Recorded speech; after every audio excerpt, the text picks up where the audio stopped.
Movie cliches. They're in most movies, hence the name, Cliché. And so I've been thinking a lot about movie cliches and movie tropes. And I've made a list of some of the movie cliches that I think we as a society feel like it's time that we should move on from these and stop using these movie tropes, movie cliches, whatever you want to call them. I think those are synonyms, so let's just get into the video. Whoosh! Stupid love triangles. Everybody can think of a stupid love triangle in a movie or TV show, like when Jim from The Office dates Karen for no other reason than to delay the amount of time before he gets with Pam, or in most Hallmark movies that look something like this. I really just don't know who to choose. Daniel, for the past 6 years, you've been nothing but thoughtful and loving and caring and compassionate to all of my needs. And Brian, we met 2 weeks ago and we have fought every day. Like, I'm pretty sure some days it crossed the line into straight up verbal abuse. But is that love? And we all know who the girl chooses in the end. I think I made the right decision. Villain giving a speech and then it gets abruptly cut off for a joke. This one I think started in The Incredibles when Syndrome said, "And when I unleash it, I'll get..." You sly dog! You got me monologuing! I can't believe it. And I think that The Incredibles did it the best because number one, it was really funny. It had never been done before. No one had seen that before. And number two, it was good because nothing major came about it. It was just a silly little joke. Syndrome still had Mr. Incredible right where he wanted him. Nothing changed because of that joke. In most movies, it's not done nearly this well. Take, for example, Thor Ragnarok, a movie that I love and I think is very funny. However, the opening scene is not. So it starts with this giant fire dude. I don't know what his name is, and I don't care to look up his name, but he's given his villain speech, and then Thor hits him with this line. You have seen Ragnarok, the fall of Asgard, the great prophecy. Hang on. I'll be back around shortly. Do I really feel like we were connecting there? Okay, fine, quick little joke to open up the movie, but nothing happens. The villain just goes right back into his monologue, explaining that he is going to destroy Thor's world. We're getting some stakes. They're building up, and bury my sword deep in Asgard. Hang on. Give it a second. it's the exact same joke. Like, it's not even written different than the first joke. It's the same joke again. Like, I don't understand why blockbuster movies have this refusal to do anything seriously and not undercut it with a joke at the very end. I don't know where this trend started. I don't know where this trend came from. But for some reason, movies nowadays just don't take each other seriously, and I'm starting to rant. I just don't understand. Why can't they let a scene just build up dramatically? Why does it always have to be cut off abruptly by some joke that's not even that funny, just like this? Finally, I have you trapped. And I'm gonna teach you what true pain feels like. The same pain that I had when my family was unjustly killed in front of my eyes. First, I will shoot you in the left arm, the same way they shot my daughter in the left arm, before shooting her in the head. What are you looking at? It's just your shoe's untied. Do you think you could tie that? Oh, I just get this.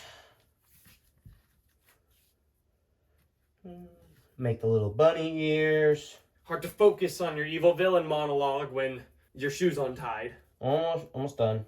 Does having that stupid joke about his shoelace being untied add anything to the scene? No. I would actually argue it takes away from the scene, because during his really serious monologue that's supposed to give him depth and make him a better character, it's cutting it short by having a joke. It makes you not take the villain as seriously. He's not as much of a threat because he's cut off by some little joke about his shoe being untied. I don't understand why this happens in every movie ever, and I'm ranting again! Stalking as a form of flattery. I will never understand why some filmmakers think stalking is just the most romantic thing in the world. And it's always with just a super attractive guy, which I guess is the only reason it's okay. Because some of the stuff they have people do in movies, it's creepy. It's weird. It is worse than stalking. I don't know if there's a term above stalking before you get to just straight up like assault, but it's in between those two. It's too creepy to just be considered stalking. It's something like this.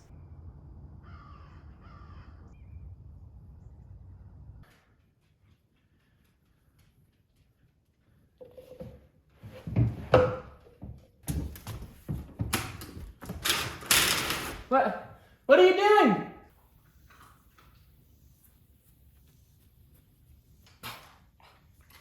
Oh, silly Caleb. The cheesy one-liner after killing somebody. Why are heroes in movies just so nonchalant about killing people? Like, it makes it to where when you're watching a movie and a character actually reacts to death in the normal way, it's kind of unnatural, because you're so used to seeing movies where characters will kill another character and then just make like some cheesy joke as if it doesn't matter. Oh, I knew this gun was mind-blowing.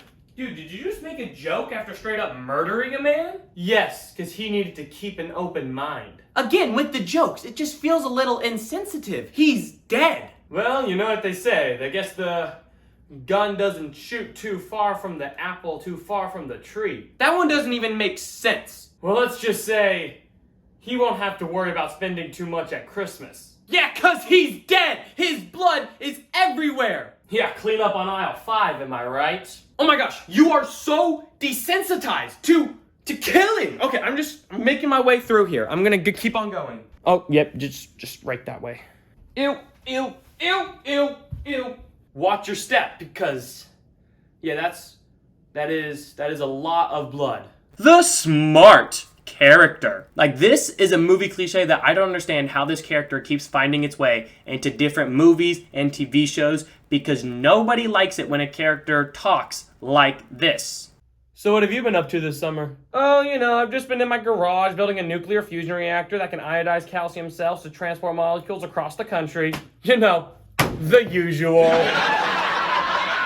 Oh, Jared. And they always like have some sort of rant in the movie that proves how smart they are for some reason. And the other characters just kind of like sit back and react like, wow, you're a genius. We can never say the things that you say. It always goes a little something like this.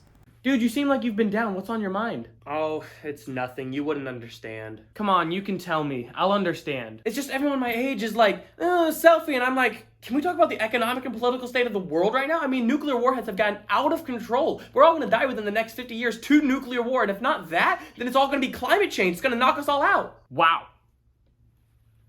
I was just thinking about where my next Starbucks drink was going to come from. Oh, Darren.